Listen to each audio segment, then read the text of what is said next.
Hey guys, it's Sweat Chat time again, and today we're going to discuss DIA conspiracy theories. Time to get to the bottom of this. So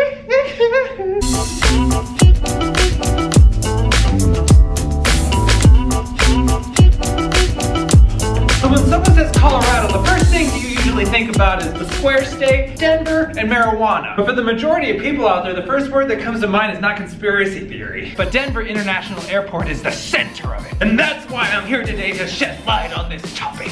I'll be calling it DIA from here on out. In 1995, DIA was built to meet the extreme passenger need that was booming in Colorado. It was built with its signature canopy tent top that was made to replicate the mountains. Like any other construction out there, it was met with mixed reviews. But while construction was happening, people started wondering, why are they digging so deep? And why is the underground network so expansive? And then passengers going through the airport started to notice some strange things as well. And from there, conspiracy theories abounded. There's two key factors in underlying the entire foundation of this theory. The first is a belief in the New World Order, and the second is a belief in some sort of apocalyptic type of event.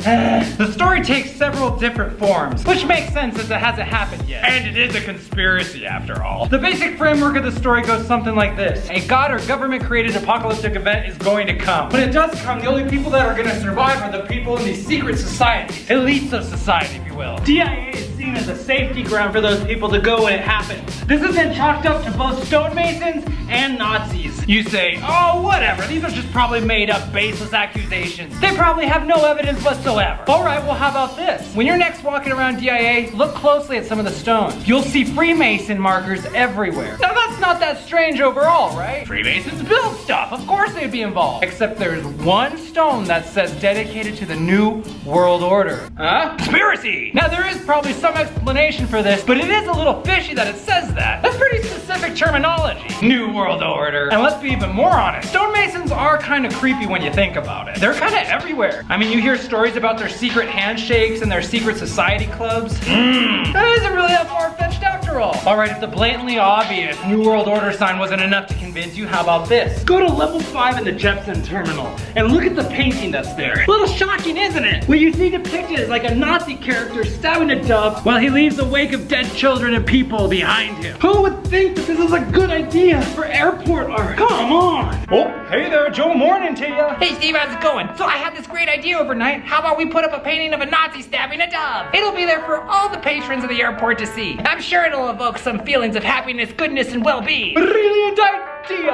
All jesting aside, what were they thinking? I've been to plenty of other airports in my lifetime, and they all have nice artwork, things that encapsulate the spirit of the city. Their historical foundations and reasons to be proud of where you live. You fly into Denver, it's like, oh, what a great town. Oh my gosh, they murder each other. City of Denver, is this really what you're trying to convey? I mean, you probably are. You don't think things through as it is. If not for art, then it probably is trying to send a message letting us know that we're all gonna die. And along these lines, there's also these weird little gargoyles and suitcases all around the airport. Why? Now let's look at the structural pieces a little bit more. Now, as I mentioned before, there was some confusion as to why the underground tunnels needed to be so big. And they said, well, the top of DIA is only this big, then why is the underground this big? Now these claims abound. Because they say there's aliens or reptile people under there. I personally happen to believe that Nessie the Loch Ness Monster lives under there. That's why you'll never find her in Scotland. Along with these hidden creatures, there's also said to be hidden bunkers. This is where the elite will go to hang out. This is probably the center hub for all networks going out to the rest of the United States. This part is also where Nazi conspiracy theories come back into play.